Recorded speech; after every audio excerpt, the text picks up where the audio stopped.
Hello, my dear students. Welcome to Talking Textbooks, Leaving No Child Behind. Today we are going to study about the refraction. So basically, refraction phenomena क्या होता है, ठीक है, and eventually वो हमें कहाँ कहाँ ऑब्जर्व हो सकता है, रीज़न क्या है उसके होने का, है ना, और हमें लाइफ में और कहाँ कहाँ दिखाई देता है. Basically we will be talking about the refraction of light.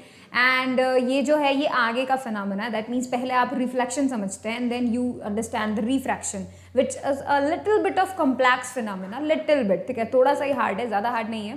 So it would be all right. And you all know that we do study for the school examination along with the Olympiad. So basically अगर आप Olympiad की तैयारी कर रहे हैं तो भी आपके लिए क्लासेस बहुत सही हैं. एंड अगर आप स्कूल एग्जामिनेशन में एक अच्छे मार्क्स के लिए फाइट करना चाहते हो, उसके लिए स्टडी कर रहे हैं, तो भी आपके क्लास बिल्कुल बेनिफिशियल है. So you make sure that you study from these class, make notes, ठीक है, जो भी नोट्स आपको बनाने हैं वो आप बनाइए, इनको अच्छे से फोकस कीजिए and that would be so good to you all. Right? If you want DPP and study material, you can definitely access them through our Telegram channel. You can write the code TTB08. ठीक है, अगर आप Telegram app के search box में ऐसा लिखते हैं TTB08, then हमारा जो चैनल है वो ड्रॉप डाउन लिस्ट में अपीयर हो जाएगा. You can join that channel, you can access all the DPPs and study material along with the notifications of these videos. That would be a good thing, right? Now see, this is the team which is going to help you a lot because ये जो team है वो बहुत बहुत बहुत मेहनत कर रही है ताकि आप लोगों को क्वालिटी कंटेंट प्रोवाइड किया जा सके. बेसिकली हम आप चाहते हैं, हम आपके लिए ये चाहते हैं that you crack all the examination, either you are fighting for your school examination और the olympiads. So basically we are providing you the quality education and by using that education you can crack the examination in a fight for. Even अगर आप examination को fight नहीं भी कर रहे हैं, आप सिर्फ अपनी knowledge के लिए पढ़ रहे हैं, तो भी ये classes बहुत सही हैं. You can definitely join them. ठीक है, आप इन classes को देख सकते हैं and these classes are free for everyone. So you need to make sure that you share these lectures, videos to all the people, all the friends, all the persons you know, so that जो बच्चे इन classes को quality education को afford नहीं कर पाते हैं उन तक ये बात जा सके. That is the main thing you should do, right. And ये आपका पार्ट भी है that if you are getting a quality education you should definitely share it with your friends and all, ताकि आप जिन गोल्स के लिए स्टडी कर रहे हैं वही गोल्स दूसरे बच्चों के भी कंप्लीट हो सके. Right? Everybody has a right to education. So you should do your part by sharing these video lectures to everyone, as these videos are the quality videos. Also, these are free for everyone. Alright? In accordance to that, जो हमने आपके लिए free lectures provide किए हैं, उसके accordance में we have also provided some packages for you all. To access those packages, you need to go on the website www.talkingtextbooks.in. So if you go on that website, you will be getting two type of packages. Number one is the full package and then the test series one. All right. So the full package is actually include all the necessary things a student needs to crack any examination.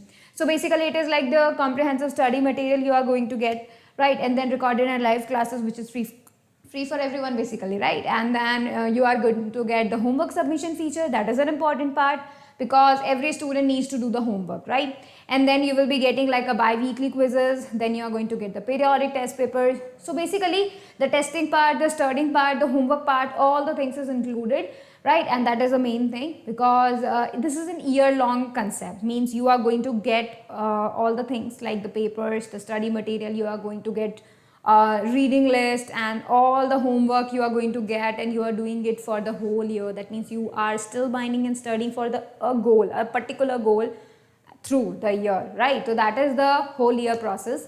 And if you are only interested in the testing part, that you are just going to get कि भाई studies मैं खुद कर लूँगा but I want to test myself, then you can definitely join the test series. What you will be getting is the periodic test papers, recorded live classes, bi-weekly quizzes. So that's on you which package you choose. Alright, and if you are serious about buying them, you want to buy them, then you can use my code CYLIVE. That is the discount coupon, I think, right? So that is the discount coupon. Then you can use this code to get a 30% discount. And if you are not serious about buying them but you want to know more how they can be helpful to you and why you should even consider them, then you can write the code, call on the number, actually not the code is just CYLIVE. Alright, so basically you can call us on the number 919549041111.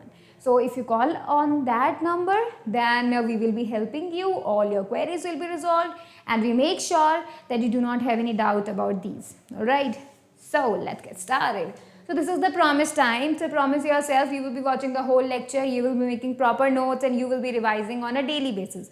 Revision is the must thing. I'm telling you again and again and again. हम 7 chapter पे हैं, 6 chapters हम already study कर चुके हैं, और ये बहुत ही अमेजिंग पार्ट है क्योंकि अभी हमें 4 चैप्टर्स और पढ़ने हैं, right? That's why. So let's get started. आज का लेक्चर है refraction of light. Alright, and what we are going to study in this lecture is the refraction of light. First of all, what is that? ठीक है, क्या phenomena है, कैसे होता है, where you can observe it, right? ये सब चीज़ें हम लोग डिस्कस करेंगे. Then we will be talking about the cause of refraction, why is it happening. ठीक है, ये हम लोग देखने वाले हैं. Then we will be talking about the effect of refraction, ये हमें कहाँ कहाँ देखने मिलता है, एंड इवन कितना फ्रीक्वेंटली देखने मिलता है, we will be telling you. And then we will be talking about the refraction through a glass slab. So basically we will be talking about all these things today. All right, so let's get started. This is the first thing that you need to know. What is refraction of light? So basically इसको पूरा definition से समझाने के पहले you can definitely watch this photo. इस photo में आपको क्या दिखाई दे रहा है? You can see a glass of water, clear glass of water, transparent glass of water, and you can see a pencil inside that water, that glass, right? तो basically it is in the water. तो ये देखो, ये जो pencil है ये अंदर है, पानी के अंदर डूबी हुई है, सबमर्ज्ड है, इमर्ज्ड है, राइट? लेकिन आधी डूबी हुई है. तो you can see a change in, you can see the shape of the object. तुम देख सकते हो कि ये जो पेंसिल है ये अंदर जाके थोड़ी सी मोटी भी लग रही है और थोड़ी सी आगे की तरफ भी लग रही है, बट एक्चुअली में जो वो पानी के बाहर है वो पोर्शन वो थोड़ा बैक साइड में नजर आता है और थोड़ा सा थिन है as in comparison we can say. तो ये जो चीज़ है ये तुम्हें क्यों दिखाई दे रही है? क्या ऐसा हो चुका है कि भाई पेंसिल टूट के एक तो मोटा पार्ट हो गया है, एक पतला पार्ट रह गया है? क्या ऐसा है? या फिर ये पेंसिल बिल्कुल सीधी है बट हमें दिखाई ऐसी दे रही है? सो बेसिकली अगर तुम ऐसा करोगे और तुम पेंसिल को बाहर निकाल दोगे तो पेंसिल तुम्हें सीधी एज इट इज़ जैसे पहले थी वैसे ही मिलने वाली है, बस वो थोड़ी सी गीली हो चुकी होगी, राइट? बट ये जो फिनोमेना आप देख रहे हैं राइट नाउ कि भाई पेंसिल जो है थोड़ी सी टेढ़ी सी लग रही है, ये जो चीज़ है that is actually because of the refraction of light. So basically refraction का मतलब क्या होता है? जब कभी भी लाइट रे एक मीडियम से दूसरे मीडियम में एंटर करती है, ठीक है, तो देखो एयर से वाटर में एंटर जब वो करेगी, ठीक है, तब क्या होगा एट दैट मोमेंट? मतलब वो क्या करती है, एयर से आ रही है आ रही है आ रही है, जैसे ही वो दूसरे मीडियम में एंटर करने वाली होगी, मतलब जस्ट अबव द मीडियम 2, वो क्या करती है? अपना पाथ हल्का सा चेंज कर लेती है. And that change in path, that bending of light is known as the refraction of light. This phenomena is actually known as the refraction of light. So see, when light passes from one transparent medium to another, the direction of its path changes at the interface of the two media. This is called refraction of light. This bending of light, the changing path of light is known as the refraction of light. So देखो ऐसा हर जगह possible होता है, ठीक है? जब कभी भी लाइट रे मीडियम चेंज करती है तो वो हल्का सा अपना पाथ चेंज कर लेती है. Either it goes towards the normal or away from the normal, that depending on the nature of the medium. Now यहाँ पे आप एक और बात इंपॉर्टेंट देख सकते हैं, that I used a transparent medium word here. Transparent medium का बात कर रहे हैं हम लोग. What is that transparent medium? Because हम सभी को पता है भाई लाइट जाती है तो वो ट्रांसपेरेंट मीडियम से ही तो जा पाती है, ट्रांसलूसेंट से तो बहुत थोड़ी सी लाइट जा पाएगी और ऑपेक में तो जा ही नहीं पाएगी. So basically we use this transparent medium only because whenever light goes you can see, right? That is why we have chosen the transparent medium, and actually light travels through that medium. So basically these phenomena are going to happen through the transparent medium only, right? So you can note this down, the definition of the refraction of light.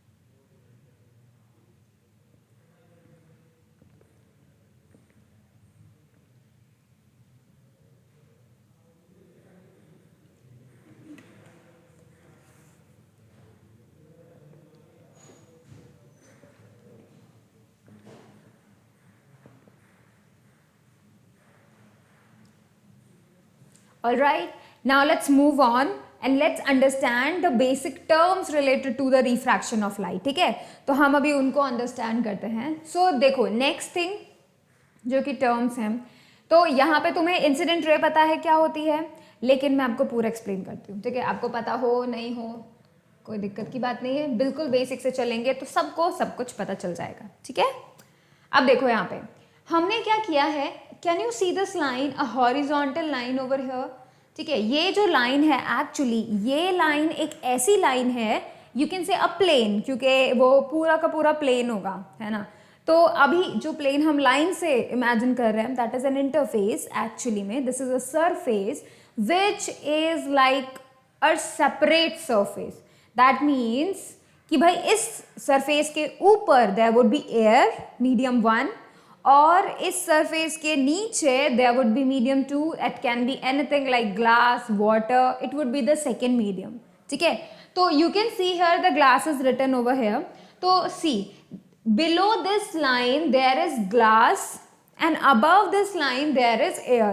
So एक ऐसा surface जो कि क्या करता है, दो medium को separate कर देता है, अलग अलग कर देता है. भाई उसके ऊपर कोई अलग मीडियम, उसके नीचे कोई अलग मीडियम, उसको हम क्या बोलते हैं, उस सरफेस को हम क्या बोलते हैं, इंटरफेस बोलते हैं. ठीक है, उसको हम क्या बोलते हैं, interface.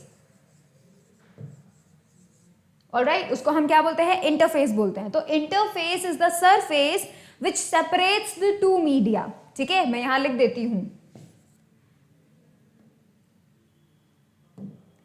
It is a surface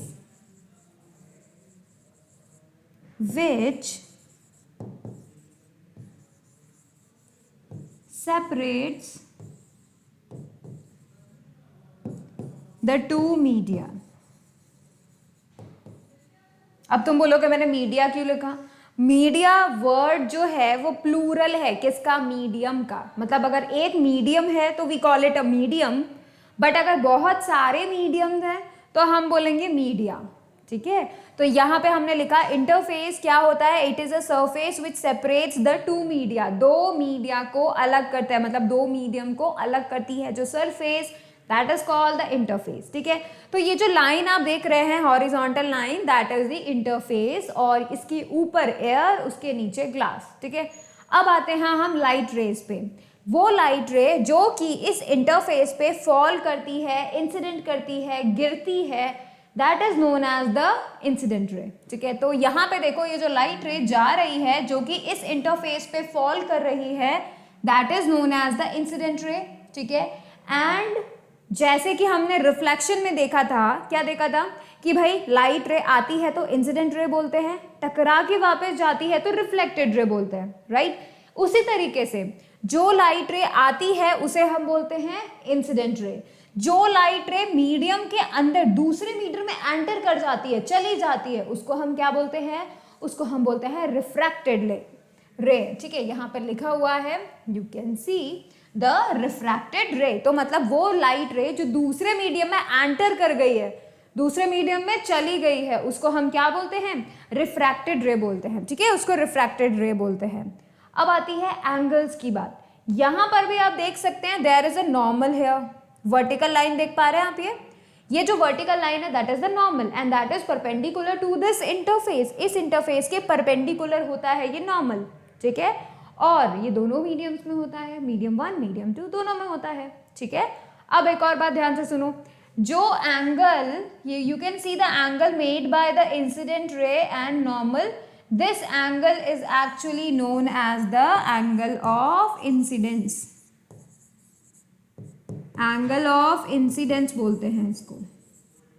और वो जो एंगल होता है जो रिफ्रैक्टेड रे और नॉर्मल के बीच बनता है, this one, this is known as angle of refraction. ठीक है, उसको हम क्या बोलते हैं, एंगल ऑफ रिफ्रैक्शन बोलते हैं. ठीक है, now you know the two rays, incident ray, refracted ray. Now you know two angles, angle of incidence, angle of refraction. ठीक है, और यहाँ पे जो है आप लोग सारे टर्म्स को अब जानते हैं. ठीक है, तो फटाफट नोट कर लो.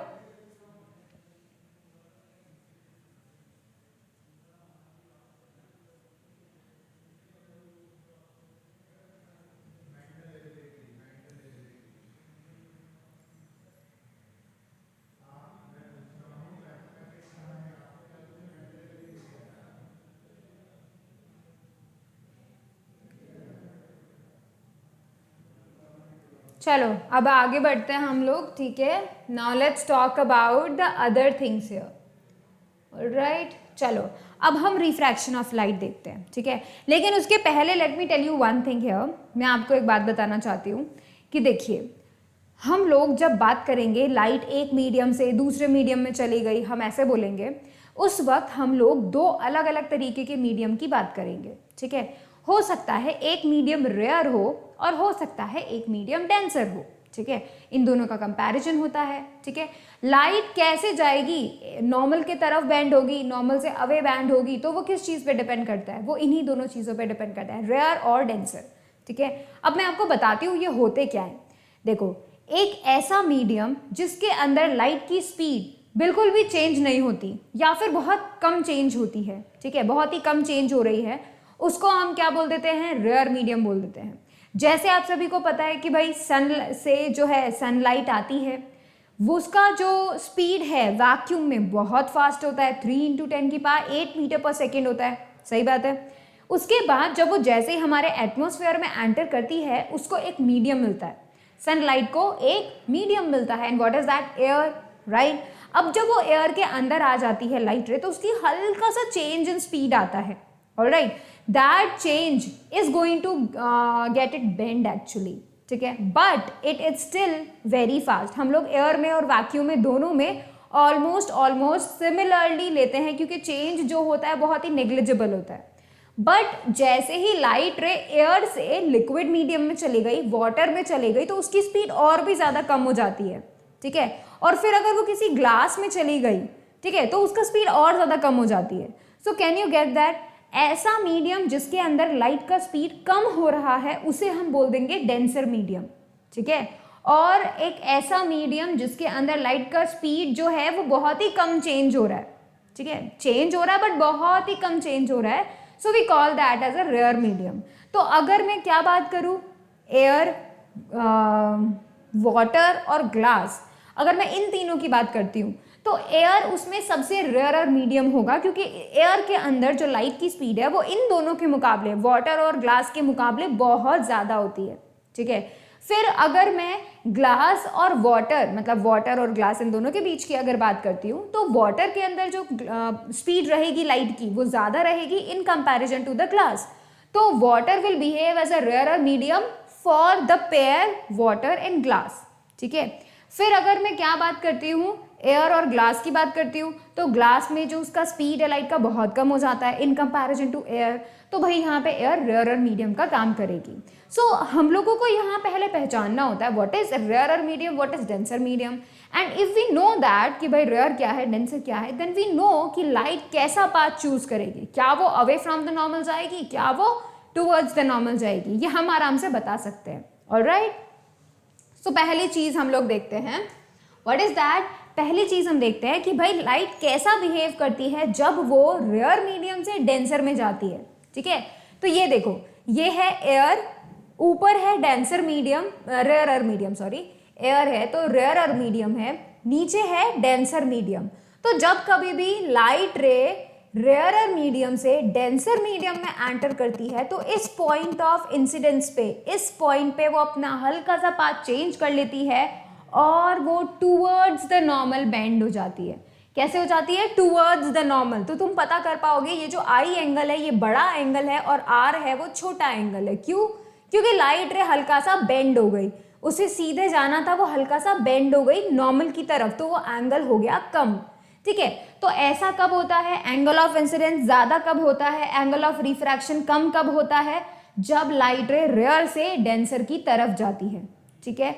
तो ये हमारा फर्स्ट पॉइंट हो जाता है। सेकेंड ये पॉइंट बनता है कि जब लाइट डेंसर से रेयर की में जाए तो क्या होगा, तो क्या होगा, लेट्स सी। देखो, जब लाइट रे किसी डेंसर मीडियम से रेयर मीडियम में एंटर करती है, तो वो क्या करती है, अपने जो भी पाथ था उस पे, you can see here the at the point of incidence light bend away from the normal. तो इसका मतलब अगर लाइट रे डेंसर से रेयर मीडियम में जाएगी तो वो away from the normal bend हो जाएगी, ठीक है, अपने असली पाथ पे जाते जाते away from the normal bend होके चले जाएगी। But as you can see here the angle of incidence is less than the angle of refraction here. यहाँ पे एंगल ऑफ इंसिडेंस छोटा हो गया, एंगल ऑफ रिफ्रैक्शन बड़ा हो गया। तो ये केस कब होता है? जब लाइट रे डेंसर से रेयरर मीडियम में जाती है। ठीक है, तो ये दो केसेस आपको याद रखने हैं। ठीक है, you can see here angle of refraction is greater than angle of incidence. ठीक है, अब आता है तीसरा केस, और वो तीसरा केस आता है कि क्या हो जब लाइट रे बिल्कुल, यू कैन से जो इंटरफेस होता है, let's say this is the interface, तो लाइट रे जब बिल्कुल 90 डिग्री पे जाए तो क्या होगा? तो वो बिल्कुल सीधे निकल जाती है without changing the path. As you can see here, light ray जब नॉर्मल आती है तो वो बिल्कुल सीधे निकल जाती है बिना अपना पाथ को चेंज किए, जैसा कि रिफ्लेक्शन में भी होता था। रिफ्लेक्शन में मैंने आपको एक चीज़ बताई थी कि जब जब लाइट रेज बिल्कुल परपेंडिकुलरली फॉल करती है मिरर के, तो वो वापस अपना पाथ रिट्रेस कर लेती है, वापस अपने पाथ पे चली जाती है। यहाँ पे क्या होगा? वो बिल्कुल सीधे निकल जाएगी बिना कोई चेंज के। ठीक है, तो अभी आप क्या करें, तीनों पॉइंट्स को नोट कर लें।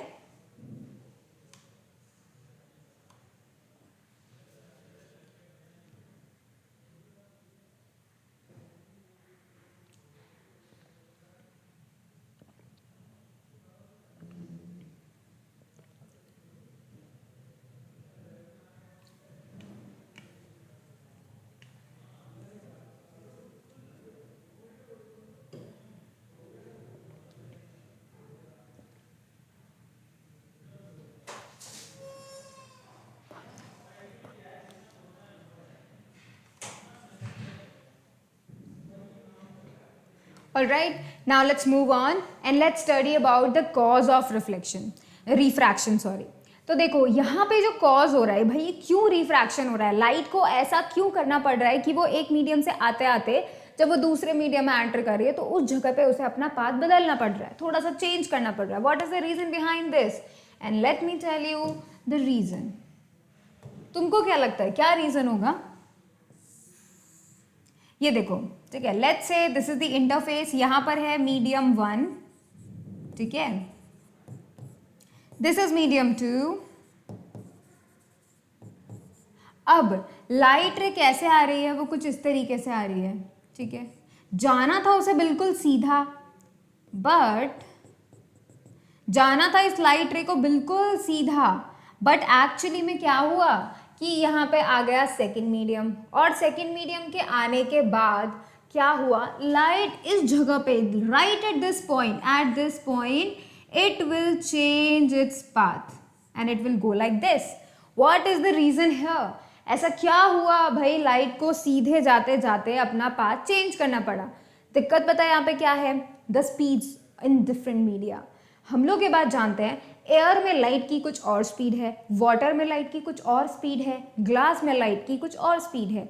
तो देखो, मान लो कि वो एयर से आ रही है, ये लाइट रे एयर से आ रही है, अचानक से उसे वाटर मिला, अब अचानक से क्या हुआ, स्पीड में चेंज हो गया, क्योंकि अब उसको वाटर की स्पीड के हिसाब से चलना था ना भाई। पानी के अंदर उसकी जितना स्पीड है वो उतना स्पीड हो जाएगा, उसका चेंज हो जाएगा उसका स्पीड अचानक से। दैट इज द रीजन जिसकी वजह से यहाँ पे इसे अपना पाथ चेंज करना पड़ा। अब जितने जितने मीडियम्स में वो जाएगी, जितने जितने अलग अलग मीडिया में जाएगी, उतना अलग अलग उसका स्पीड चेंज होगा और उतना ही ज़्यादा बेंडिंग होगा। अगर ज़्यादा कम हो रहा है उसका, लेट्स से बहुत अचानक से बहुत ज़्यादा डिक्रीमेंट हो रहा है उसकी स्पीड में, तो क्या होगा, वो और भी ज़्यादा बेंड हो जाएगी, बिल्कुल और भी ज़्यादा नॉर्मल के पास चले जाएगी, ठीक है। और अगर बहुत ज़्यादा अचानक से इंक्रीज हो जाती है उसकी स्पीड, तो वो नॉर्मल से और भी ज़्यादा दूर होते चल जाएगी, ठीक है। That is the main thing you need to know. So you can definitely note this down. Now you know the cause of refraction.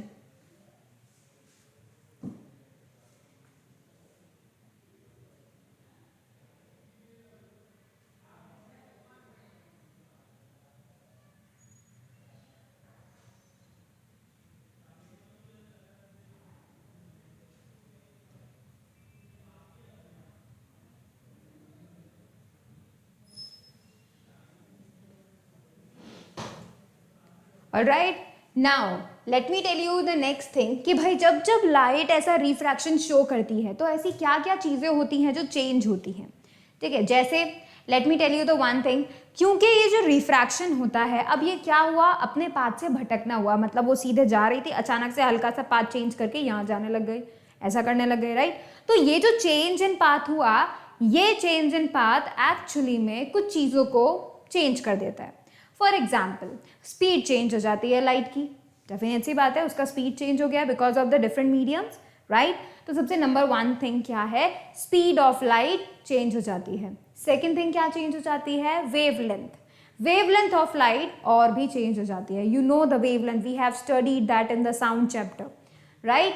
अब देखो second thing, the frequency of the refracted ray stays the same, वो change नहीं होती because वो तो सन से depend करती है, वो सोर्स से डिपेंड करती है, ठीक है। So that remain unchanged. उसके अलावा देखिए इंटेंसिटी चेंज हो जाती है। इंटेंसिटी क्यों चेंज हो जाती है, बिकॉज देखो चमकती हुई लाइट रे बहुत ज़्यादा इंटेंसिटी से अगर किसी मीडियम में जा रही है एंड देन अचानक से उसका मीडियम चेंज हो जाता है, तो थोड़ी सी, हम लोगों ने ये भी तो सीखा था, थोड़ी सी लाइट उसका जो इंटेंसिटी है वो पानी के जो मॉलिक्यूल्स है वो एब्जॉर्ब कर लेते हैं, थोड़ी सी रिफ्लेक्ट हो जाती है। तो दैट इज़ वाई उसका जो, मैं I be telling you by the diagram also, देखो जब कभी भी ये है मीडियम वन, ठीक है, M1 लिख रही हूँ मैं, मीडियम वन, ये है मीडियम टू, लाइट रे जब ऐसे फॉल करती है तो इस जगह पे तीन फिनोमेना होते हैं, तीन फिनोमेना होते हैं। पहला फिनोमेना भैया, कुछ लाइट कहाँ चली जाती है, रिफ्लेक्ट हो जाती है, कुछ लाइट रे कहाँ चली जाती है, रिफ्रैक्ट हो जाती है, रिफ्रैक्शन हो जाता है,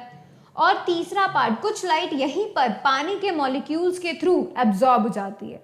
तो यहाँ पे तीन फिनोमेना होते हैं, मतलब लाइट की जो इंटेंसिटी है वो तीन चीज़ों में थोड़ी थोड़ी बढ़ गई।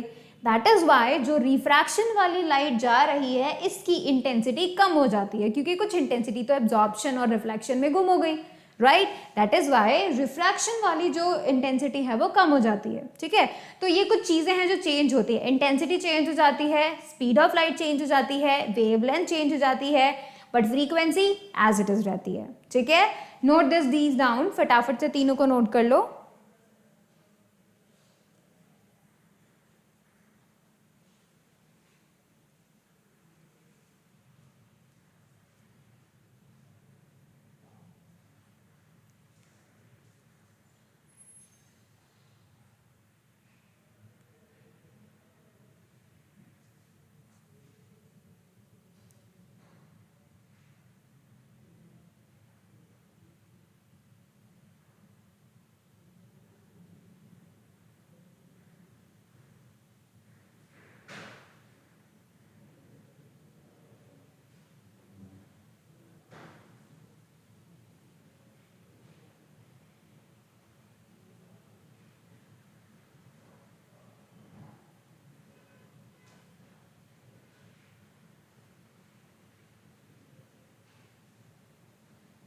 All right, now let's move on to the next thing. I'll be telling you what is the things, or you can say what are the places where you can see the refraction of light. अब कहाँ कहाँ देख सकते हैं, तो उसके लिए देखो हमारे डेली लाइफ में तो तुम्हें दिखाई देता है, ठीक है। कैसे दिखाई देता है, कहाँ दिखाई देता है, वो मैं आपको बताती हूँ।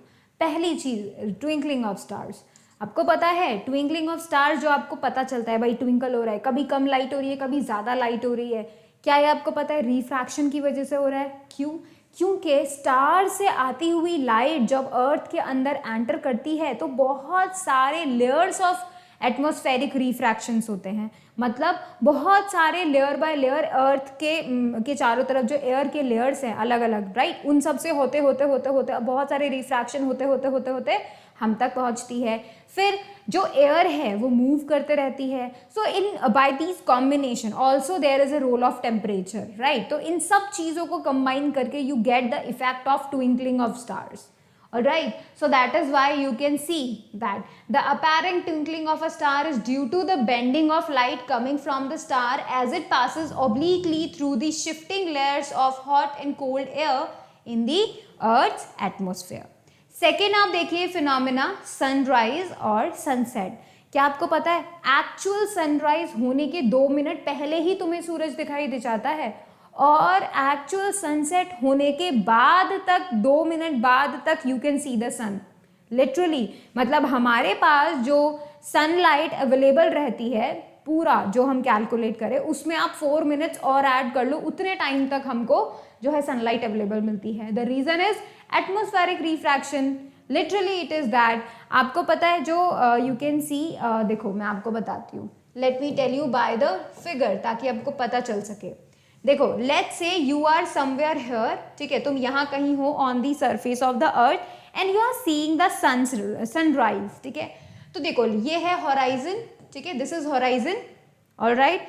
सन इज समवट हियर, सन यहाँ पे है, ठीक है, but there are various layer of atmosphere around you, तो you can see the light coming, यहाँ से आ रही होगी light, but it would be like seen as here, तो you are going to see the sun somewhere here.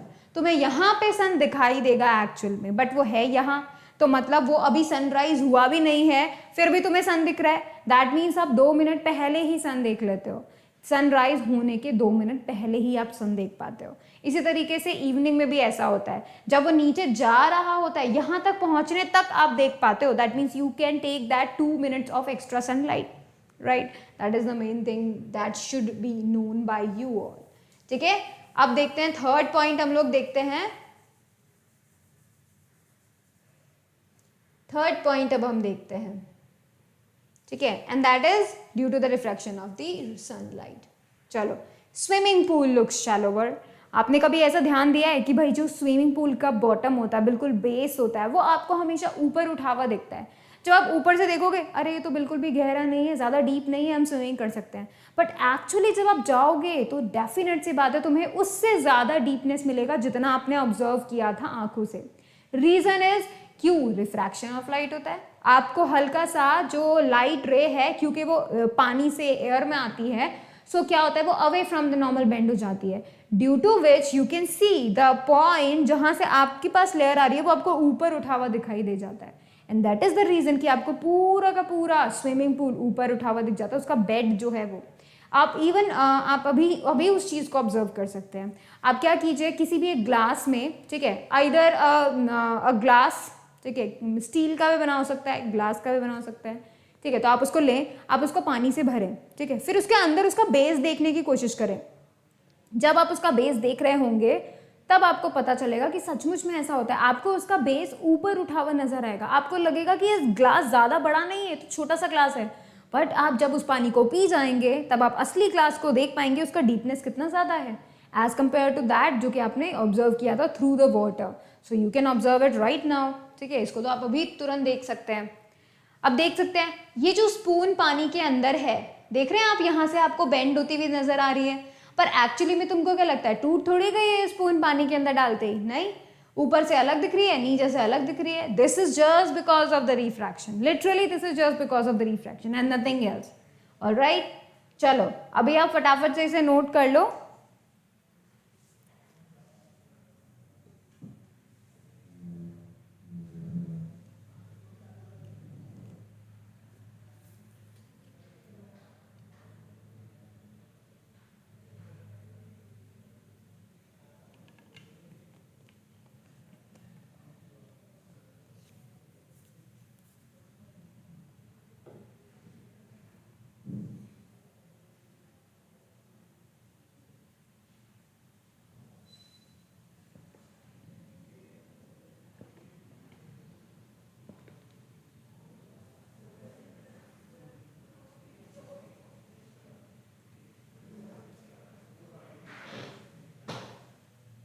All right, now let's move on to the refraction of light through the glass slab.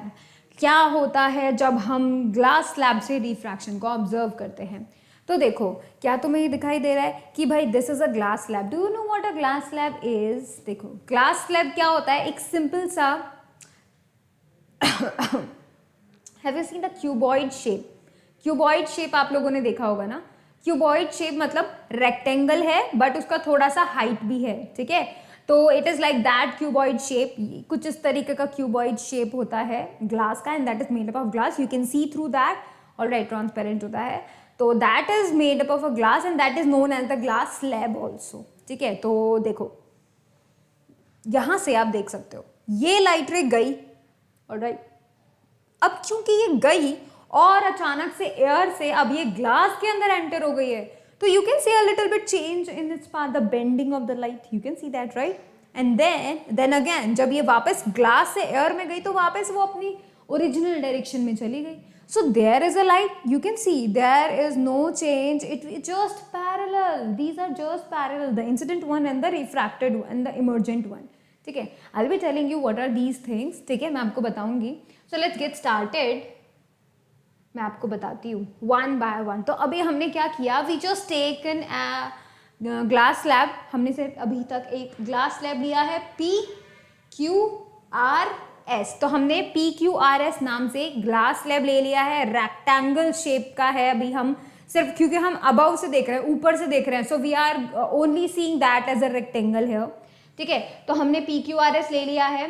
As shown in the figure, a ray AE is incident on the face PQ at an angle of incidence. फिर क्या किया, ये वाली जो light रे है ना AE, ये वाली जो लाइट रे है ये किसी एंगल I पर ग्लास रे पे हमने फॉल करवाई. Either you can use the laser light और either you can use a torch, but you need to get a straight ray of light. ठीक है, तो हमने क्या किया, A से E तक हमने एक लाइट रे को फॉल करवाया ऑन द सरफेस PQ, इस वाली सरफेस पे फॉल करवाया एट एन एंगल I.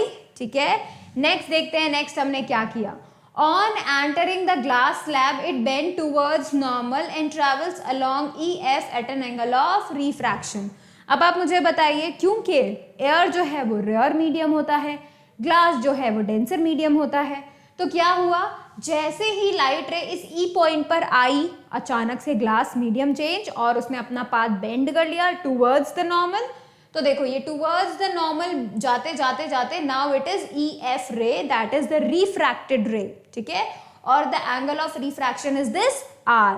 ठीक है, अब हम बढ़ते हैं आगे. What we did next, the refracted ray EF is incident on the face SR at an angle of incidence R dash. अब देखो यही लाइट रे क्या करेगी, यही वाली जो लाइट रे है अब इस सरफेस पे SR, इस सरफेस पे फॉल करेगी. ये भी एक इंटरफेस है क्योंकि इस मीडियम के ऊपर तो ग्लास है और इस सरफेस के नीचे एयर है. So you can take this SR जो सरफेस है एज अ इंटरफेस. ठीक है, वहां से लाइट रे आ रही है, फॉल कर रही है at an angle of incidence R dash. ठीक है, तो अब ये एंगल ऑफ इंसिडेंस बन गया है. ठीक है, चलो, the emergent ray FD bend away from the normal at an angle of refraction. अब तुम बताओ मुझे खुद से, ग्लास से एयर में जा रही है लाइट, तो दैट मीन्स डेंसर से रेयरर में जा रही है, that is should be away from the normal. तो देखो इस पॉइंट पे at point F light will again change its path, अलग बैंड होगी, to away from the normal होगी. So it will follow the path FD. ठीक है, it will follow the path FD. Alright, so देखो क्या हुआ, यहाँ पे 2 बार रिफ्रैक्शन हुआ. When we talk about glass slab, यहाँ पे 2 बार रिफ्रैक्शन हुआ. एक रिफ्रैक्शन कहाँ हुआ, फर्स्ट वाले पॉइंट पे. ठीक है, पहली सरफेस पे, PQ सरफेस पे. कब हुआ, कैसे हुआ, जैसे ही लाइट रे फॉल होती है टूवर्ड्स द नॉर्मल बेंड हो गया क्योंकि डेंसर मीडियम में जा रहा था. अब वो जब दूसरे सरफेस पे आया तो अब एक और बार रिफ्रैक्शन होगा, एक और बार मीडियम चेंज हो रहा है. तो यू कैन सी डेंसर से रेयर में जा रहा है, तो it would be like away from the normal. So it is like away from the normal, and that is the ray which goes out from the slab is termed as the emergent ray. ठीक है, उसे हमने क्या बोला, emergent ray, मतलब वो glass slab से बाहर निकल गई है, emerge कर गई है. ठीक है, तो उसे हम बोलते हैं emergent ray. What is emergent ray here? FD is the emergent ray. ठीक है, तो यहाँ पे हमें पता चला. और साथ ही साथ what is angle of emergence? Angle of emergence हो जाएगा ये एंगल जो कि इमर्जेंट रे और नॉर्मल के बीच में बन रहा है. ठीक है, अब हम आगे बढ़ते हैं आगे.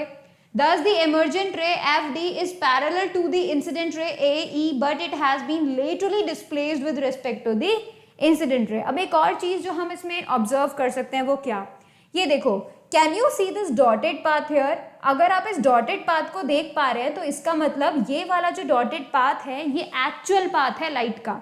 अगर ये ग्लास स्लैब यहाँ नहीं होती तो लाइट तो अपना पाथ चेंज ही नहीं करती, वो तो सीधे चले जाती.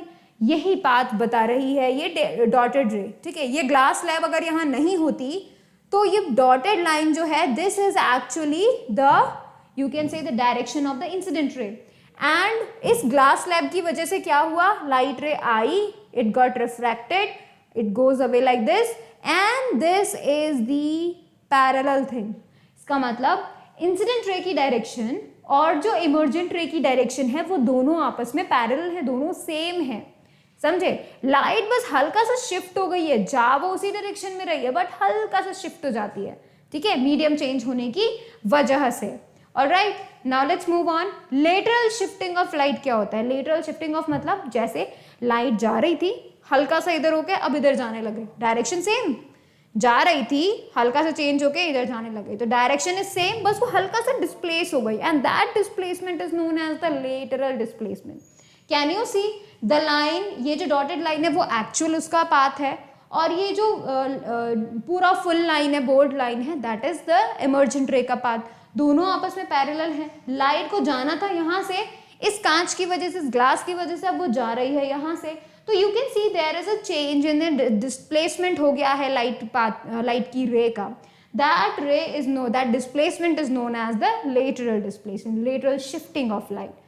There is shifting in the path of light on the emerging from a refracting medium with parallel faces. This shifting is called the lateral shifting of light. All right, चलो अभी हम देखते हैं principle of reversibility of light क्या होता है।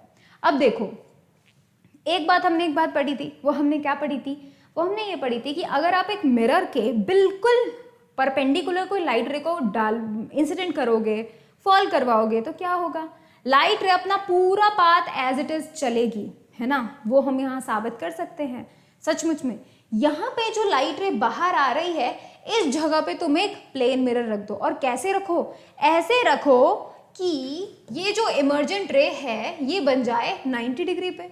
जैसे ये देखो, अगर मैं यहाँ पे एक पैरेलल एक मिरर इस तरीके से रख दूं कि ये वाला एंगल बन गया 90 डिग्री, मतलब वो बिल्कुल 90 डिग्री पे फॉलो हो रही है। अगर मैं एक मिरर यहाँ पे ऐसे रख दूं तो क्या होगा? यहाँ पे 90 डिग्री पे रे आएगी और उसके बाद वापस पलट के उसी रास्ते से चले जाएगी, मतलब जाएगी, रिफ्रैक्शन होगा, इस पाथ पे जाएगी, अगेन रिफ्रैक्शन होगा, उस पाथ पे चले जाएगी, जहां से आई थी वहीं से चले जाएगी। This is called the reversibility of light. देखो, if a plane mirror is placed normally in the path of emergent ray FD, normally मतलब 90 डिग्री पर, then the path of the emergent ray along FD is reversed back. It follows the same path along which it was incident. जिस रास्ते से incident की गई थी बिल्कुल same उसी पाथ पे चले जाएगी, ठीक है। द इंसिडेंट रे बिकम द इमर्जेंट रे एंड इमर्जेंट रे बिकम्स द इंसिडेंट रे, ठीक है। This is called the principle of reversibility of light. So you can note this down.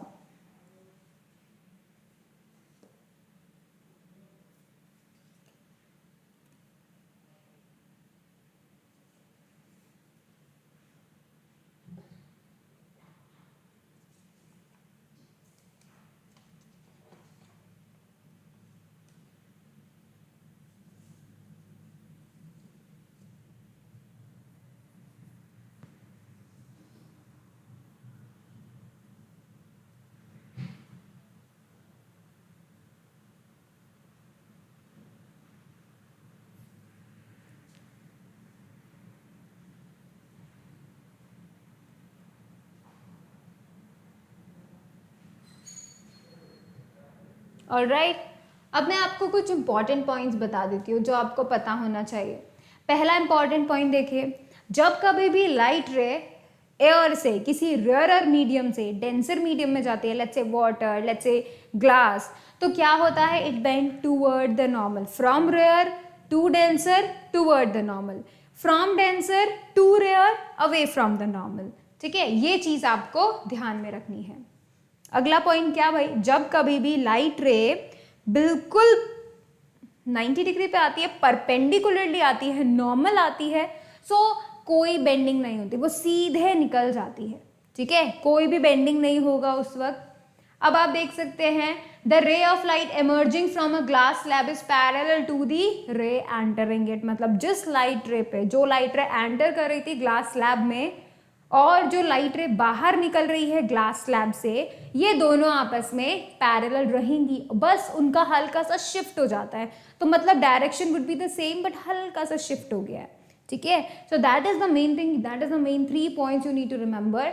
Alright, अब जो नेक्स्ट लेक्चर हम लोग का होगा उसके अंदर हम लोग स्टडी करने वाले हैं प्रिज्म, ठीक है, and then we will be talking about lenses. So basically we will be talking about those thing. Prism, lenses की कुछ टर्म्स, ठीक है, और लिटिल बिट ऑफ आइडिया किस तरीके की इमेजेस बनती हैं, we will be talking about that. Alright, so let's end this lecture here.